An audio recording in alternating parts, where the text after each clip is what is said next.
We're back with another episode of Competitive Edge here on the Esportsbet.io channel. Remember to subscribe for this content. We've got it in League. CSGO will be starting again soon after the player break. Also, Face Check now on this channel. So great place to go ahead and subscribe. And we are going to talk about the predictions and wagers we made this past week. So we actually did do the LEC games, even though the LEC games were off this past week. So those have yet to actually occur, but I will show you those in just a moment as I pull this up on the Esportsbet website. We were, unfortunately, down a little bit this week as we look over, but we only had 3 out of our 5 predictions go through, and we were up like 900 last week, so we're doing pretty well overall. And C9 wrecked us. Yeah, and C9 wrecked us, of course, naturally. We did go up remember, guys, we put our match of the week last week for Last Free Nation was Genji versus T1, and this was before it was announced that Faker was out, Bengi quit. So we actually got it at 1.5, which turned out to be really huge. Unfortunately, the C9, they did decide to lose to Golden Guardians at 1.45, and we did take a little bit of a flyer on Dignitas. Now, that said, we still have these outstanding ones, which is the underdog for BDS. And by the way, guys, our match of the week this week for Last Free Nation is BDS versus Heretics. So if you decide to place a prediction on that and you've signed up with our referral code below, you can get an additional 10% profit up to $100 USDT, or its equivalent in DJT if you're playing for free, or another cryptocurrency. So BDS, I think, really does still have a very good shot at winning this match, particularly because of the matchup. Heretics did win the last time, but it was an emergency substitution of Aggressivo. That's not going to happen this time. You got to like the Evie into Adam matchup if you're a BDS fan. We also did take Mad Lions here over XL Esports as the favorite, so we'll see how these kind of pan out. It looks like we'll still be, even if both of these go through, we'll still be slightly in the red this week, but not too bad. We'll update you more on that come next week. First off today, though, we'll be doing some LCS and LCK matches. We do have FlyQuest versus NRG from 3-0 week to 0-3 week for FlyQuest. But it's also NRG, who's been one of the most inconsistent teams in the league. Still good odds on FlyQuest. I think I'm going to take this. What do you think, Thorin? I mean, the joke is NRG, formerly known as CLG, the crazy thing about the last few years is, people say they lost their brand identity. Well, the joke is they always work out Logic Gaming, because everyone knows they used to do this thing like they just did, where they only beat the top teams and then they lose to everyone else. Well, here's the spoiler for you. Everyone who's following this show knows FlyQuest isn't a top team. So as a result, logically, they win. They're the better team overall. And quite frankly, aside from Vikla dying still, which still does happen, parts of the other team have come online. They have started to look better. I noticed all the memes that they were going to go 0-9, they've all just disappeared completely. Like, where are we on the meter now, guys? Like, exactly. So I think in these two teams, FlyQuest is the better squad. They've got a better win conditions. And to get them at these odds are just driven by NRG getting crazy upsets. So there'll be a load of people just betting on them as an underdog for now. I think this is a 1.78 for someone you think's the favorite. It's very good. It is also basically a must-win game for FlyQuest because they need to pass NRG in the standings in order to make top 8 and playoffs. And so to close that gap, you can close that full game gap by getting the win here. So I think they're going to be preparing particularly hard for NRG this week. It's the first match of the week for FlyQuest. Now, the same can be said of NRG, but FlyQuest should be the better team, should be better coached, et cetera, et cetera. So I mean, like you're saying, you could argue some of these people are going to lose their job if they don't win this game. Yeah, exactly. I mean, it's a bad look for sure. I'm going to not do 500 on this one, which is kind of our standard unit. I'm going to do a little less than half, but the odds are still really good at 1.7. Not incredibly confident, but we did hit a couple weeks ago on the FlyQuest major revival with the parlay bet that we made across 2 of their matches. I think they're gonna be able to pull this one out. I actually do think FlyQuest is gonna barely squeak into playoffs. I don't think that they're gonna turn it around and win the league. I don't think that's plausible given the current level of play from Spica and Vikla that they are displaying, but they should be good enough to get top 8 surely. Okay, next up, we're back on Cloud9. They're up against Team Liquid. Very similar odds to their Golden Guardian. Now, the issue is, despite being the favorite for the league, Cloud9 doesn't have good odds against, or they have good odds against other top teams within the league because they have been so inconsistent in their performances. We saw them get, dumpstered actually by Team Liquid in their last meeting because of a mistake that happened in the bottom lane that caused them to get super far behind. Now, that was before Harry was replaced by APA, but that happened in the middle of last week. And for all of you guys who are hyped about APA, I do think that this is going to make Team Liquid better. But you have to remember that he was suddenly substituted in, and teams didn't have a chance to prepare for his kind of unorthodox champion pool that he's bringing in from the challenger team. Now, teams are going to have an entire week to prepare for this guy as the mid laner, and I think that should help Cloud9 pretty significantly. And I also just don't see them making the same kind of disastrous misplay that happened in the bottom lane last time these two teams faced off. And also remember, part of the reason they originally ever put this squad together was the meme of like, it's a Korean team and the else. Well, that's gone. This guy's not Korean in any capacity. So if their logic before was like, oh, we can have the AD and that because they'll be able to communicate with Pioshik, that's gone then. Like now it's English only. So if you're some of the people like Summit like Pioshik, let's see how you do. So I think TL's a paper tiger, but I don't think they're actually that strong. I like C9 to take this one. Yeah, I do think that APA did show some pretty strong synergy with Pioshik in the games that he'd already played.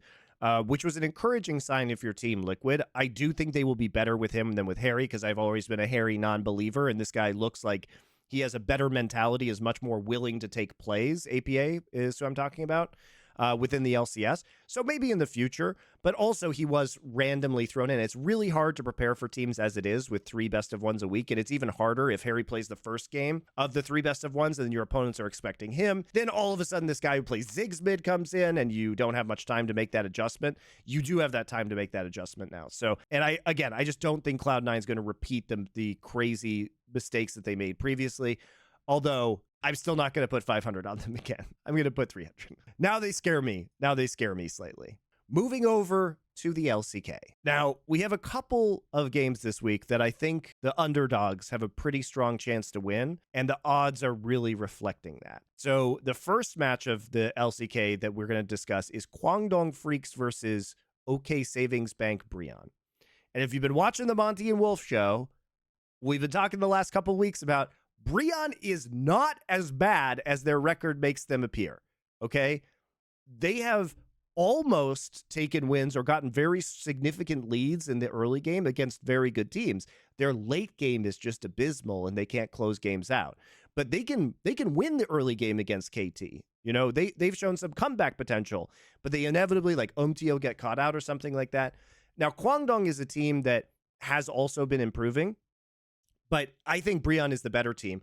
Brion's record looks bad because they had to play 2 matches back-to-back against KT, the best team in the LCK last week, and they lost 0-2 in matches, 0-4 in map score. So this is a team that I think if you place predictions on Brion, if they're going to get 3.3 odds in what should be at minimum a 50-50, and I think Brion's actually the favorite here, you can get crazy value out of Brion, I think. Even though Kwangdong Freaks, this is where the table wrecks people who just bet on the favorite, right? Kwangdong Freaks have won 2 extra series. They've also only won 2 games more than OK Brion, like you're saying. So actually, even in losses, they've been actually some very competitive losses. Also, you look at the players, they have a couple of veterans. And by the way, here's an angle people might not know. The coach of OK Brion is Edgar, who won Worlds with Samsung and was with that Gen G team that was every time in the finals. Like, this is a team that has like sleeper potential, like you said, Monty. So yeah, like, I think the odds especially, like, worst case scenario is like a coin flip and we're getting like 3 odds. Like, you take this all day long, man. This is a little angle that's good. Yeah, this is very similar to the T1 versus KT match a few weeks ago where we got a lot of value out of KT Rolster.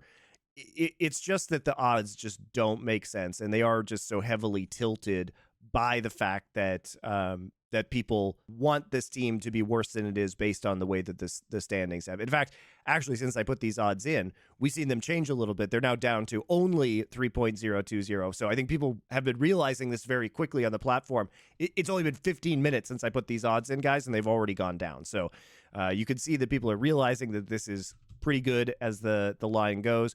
We'll put 250 on this one. Super good return, obviously. Triple.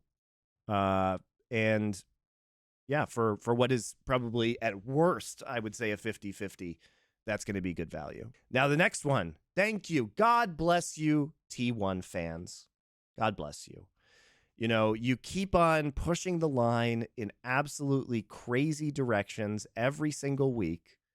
And This time, one's bonkers. Like this one for real for T1, they should have like 1.7, 1.8 odds or something because like they're mad vulnerable, right? They're super. Remember, Thorin, these teams played recently. T1 almost lost with Faker and with Bengi. They almost lost to Nongshim as it was. They played a horrendous series versus Nongshim. So the fact that you're telling me that we can get odds this good over 3 for Nongshim in a match that without Faker, basically, yeah. Remember, T1 got, it wasn't even close, by the way. They got bodied last week by DRX. It wasn't like, oh, they're struggling a little bit. And then basically Genji murdered them in game number 1, then played with their food for a bit in game number 2, had a little bit of happy gaming, and then came back and crushed them in the end. Did let them have a couple kills onto Chovy early in some, I would say, hilarious circumstances. It didn't look like Chovy was not trolling, let's put it that way. So I think this is just another one where the delusion of the T1 fans just gives you such remarkable value. Nongshim is a team that has been struggling. It's true. I think Nongshim is maybe the worst team in the LCK because at least DRX made some roster moves and has looked like they've been slowly getting better.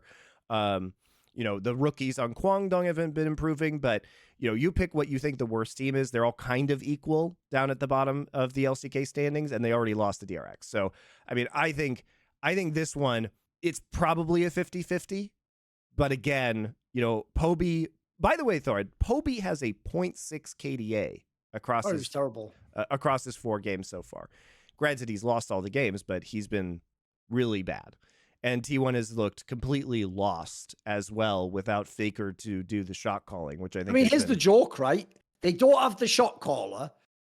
We always joke Faker's the coach. Well, now they definitely don't have the coach because Faker and Bengi are gone. And as we've always pointed out, except for when the meta's strong for top and he played through Zeus, when the meta's strong for Gumayushi, he played through him. It's not like they're a team where they don't have like Knight and Ruler. And it's like, just go kill boys, just go to the get. They actually have lost their whole identity. I'm with you. Like this team, and also, quite frankly, they look leaderless, which is a bigger morale issue for me. Like the idea that like your coach just says, actually, Album's going to bail as well. Like he sees the writing on the wall, mate. Before your match. He knows this is going into the toilet, and the joke there is he doesn't want to be there when the trucks come. So we're betting on the trucks. I'm going long on T1 trucks. That's what I'm saying is going to happen. You know what's wild too is it's even the individual players. Even Zeus's laning looks worse. How is that possible? Like, how is Zeus just worse in the 1v1 than he was before? Legitimately, the only player, like the players who have been the most consistent on this roster is Gumayushi. Take me back in a fucking time machine and let me know when I would have said in the past Gumayushi is the most consistent player on this roster, because it feels like Owner, Zeus, and Keria have just, I mean, their performances have been downright bad at times, whereas Gumayushi at least has been pretty stably good. But even then, Gumayushi isn't the best carry, or he isn't the best at his position in the LCK. Viper and Paze are, I think, better at this point in time. So it's rough out there. This is another one, guys, where the odds have actually moved a little bit. Again, because I think people are realizing this. I talked about these odds on Power Spike yesterday because they were just so ridiculous, but they're down to 2.849. It's still great value. It's still great value for Nongshim. Put 250 on that. All right, I'm back on my bullshit of Dignitas, Thorin. I actually believe in this team. Yeah, but here's the thing, especially against this opponent, mate. I think Immortals is easily the worst team of the LCS. Like, yes. Most of the players even look completely crap. Like, it's actually really, really bad. They're depressing to watch, mate. Like, some of these you thought maybe this, like, for example, even Treats, who I used to think was good in Europe, he's been fucking garbage. He's with Tactical. He's not getting his. The joke is, like, Tactical's your best player at the moment. Like, almost unironically. Which says a lot in itself. That's like a worse version of the Gumayushi paradox there. And then on the other side, dude, Dignitas, even in some of the games they've lost, actually look good now. They actually have gotten it going. Yeah, they've got some actual play. Like, spoiler, Jensen was never bad, but you needed some teammates to be able to do something as well. So now they can do something. Right. And they've made a roster change this week, which I think is positive because Diamond's performance has been really quite bad. And so if he was the clear weak spot. Yeah, he was a clear weak spot on this roster because Tomo has actually been doing surprisingly well in spite of the fact that he was laning with a player who has had really questionable mechanics and decision-making. And it's not like Poom is a world beater, but obviously they will have scrimmed with Poom in this roster, and they will have really figured out that this is probably a better dynamic and better playing with Rich is popping off. Rich is a low-key MVP candidate for LCS right now. Yep. As shocking as that may sound. So when we look at what's been going on with this team, it makes a lot of sense that Dignitas would be a massive favorite. As you say, in terms of Immortals, Thorin, like, who is the carry on this team? You know, Dom and I had this discussion on Power Spike, which is that, you know, Dom's opinion is that this roster should be designed for Kenvi to be the carry, but he's not doing it. I mean, they swapped out Revenge, who was the heart and soul of this team and their main carry threat, for a weak side top laner in solo. And they had, remember that they entered this year with a Blaze Olive, who then took a step back. Now they have Bolulu, and then they have Tactical. And yeah, Tactical, I agree with you, Thorin, may have been the best player on this roster so far, but that is a disaster if Tactical is your carry threat. Okay, so if no one's going to step up and you have a bunch of kind of weak side supporting cast and Kenvi is not going to be the carry, what hope is there for this team? Like, this team is actually doomed. I'll give you an angle for Dig as well, right? I looked it up now. In his last 8 games, Rich has played 7 different champions, including like Ilau and Malphite. Yeah, like, Ilau, he's just got a deep bag. Like, he's actually smurfed on LCS. Yeah, and he's been running about a lot of weird counter picks. And you know, Dignitas has been doing better and better. And as bad as it was when Santorin and Jensen started the season, at least Jensen's performance has been generally improving. So Dignitas, like, low key, actually probably one of the better teams in the LCS right now. Not saying a lot because they still have some pretty serious flaws, but certainly, with these odds at 1.5 versus Immortals, you would expect these are great odds for Dignitas. I think Dignitas is underrated. We took the flyer on them last week thinking that they might be able to pull off an upset.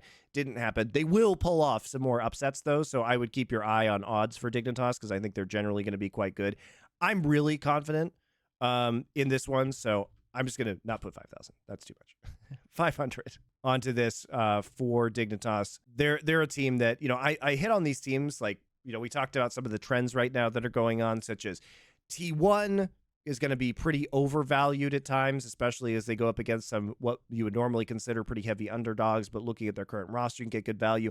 Brion's a team where I think you're going to get good value. They should be able to pull out some wins eventually. And then also Dignitas. And basically, if anybody's playing Immortals and has halfway decent odds, I would certainly consider going up there as well. Now, remember, guys, we do have all the LEC matches coming up again this week as well. So the hiatus is over for them. So be sure to check out those matches and remember to place your wagers for that 10% bonus up to $100 USDT on the Heretics versus BDS match. Whichever way you're swinging, you know, they have approximately even odds on that matchup. BDS slight underdogs, which is why we took them. And that'll do it. So we'll be back for more LCS and LCK and LEC discussion in terms of betting next week on Competitive Edge. See you then.